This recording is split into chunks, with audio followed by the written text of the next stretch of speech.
YouTube was really like an experiment for me, and it was just for fun. I never thought it was going to be my job.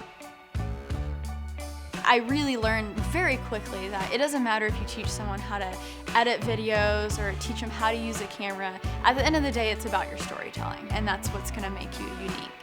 You know, that one viral video that really put me on the map, and it was kind of game over, and I haven't stopped since.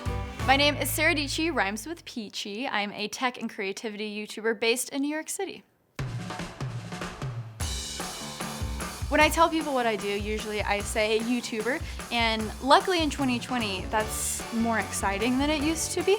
It's fun that people now recognize what that is. I make camera, laptop reviews, I share the behind the scenes of creative process, whether that's video editing or what cameras I'm using. And then I also have a podcast called That Creative Life, where I interview CEOs, artists, YouTubers, anyone in between, people like Gary Vaynerchuk and Chase Jarvis. And it kind of teaches you how to live, that creative life. Beyond the tech events that I get to go to and, just the things that I get to review, the fact that my YouTube heroes, now that they're my peers, is probably the coolest experience. Gary was the first guest on my podcast. For those people to just, I wouldn't say I'm on their same level, because goodness gracious, but to be able to interface with them in a way that, oh yeah, they're my buddies, that's kind of unreal. So I grew up in Dallas, Texas, and I was obsessed with basketball as a kid. So I started out as an athlete, but it wasn't until middle school when I got my dad's Canon T3i, which was kind of the camera that a lot of people started making videos on. And I started making music rap videos for school projects. And that's kind of when I got hooked into editing. It was really this exciting thing that you could just make stories, whatever was in your brain, you could put on the screen. So my first YouTube video was in 2011, which seems so far away now, when I was trying to sell a guitar pedal. So I posted a YouTube video of me playing with the pedal, and I posted it on this guitar forum. And a year later, I noticed the video has literally like 10,000 plus views. And I was like, what? Excuse me, like what is happening? That was my first realization, oh, okay, this is not only a platform to maybe share with my family and friends, but it's something I can use to help people if they want to know about gear. So it turned into camera gear. Hey guys, I just got my first Canon 80D. I want to show the unboxing. I want to show you this lens. How does it look? What do you guys think? And it became this cool community of just like gearheads in the beginning.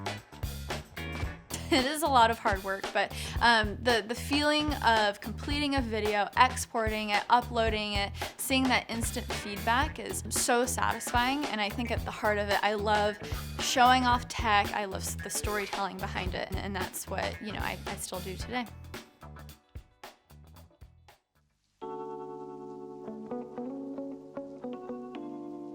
From the outside, my family members, when I dropped out of college, oh my gosh, that's so risky, Sarah. But it's almost like, what is the alternative? I am way more scared of the alternatives to actually pursuing my dreams and pursuing a creative life. I think looking back at it, I kind of like, oh, wow, why did I do that? That's kind of crazy. But at the time, there's really no other option. And I think that's the common theme throughout my entire journey, is just going from idea to execution.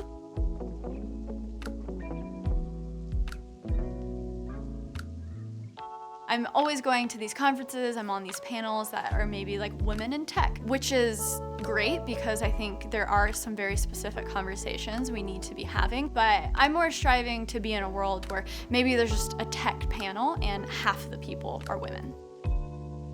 I'm a person who had a lot of support from my mom and dad. I was like, Mom, I want to play boys baseball. And she didn't think about what the parents were gonna say. She didn't think about anything. She's like, okay, let's go. And so I think just throughout my entire childhood, they just embraced my strengths and my curiosities. And I think as we have more women in these cool spaces like in tech, the more they're visible, the more those ideas can be in young girls' head. Like, oh, I want to be an engineer, I want to be an astronaut, I want to be a tech YouTuber. Young girls can start visualizing that, which is so powerful.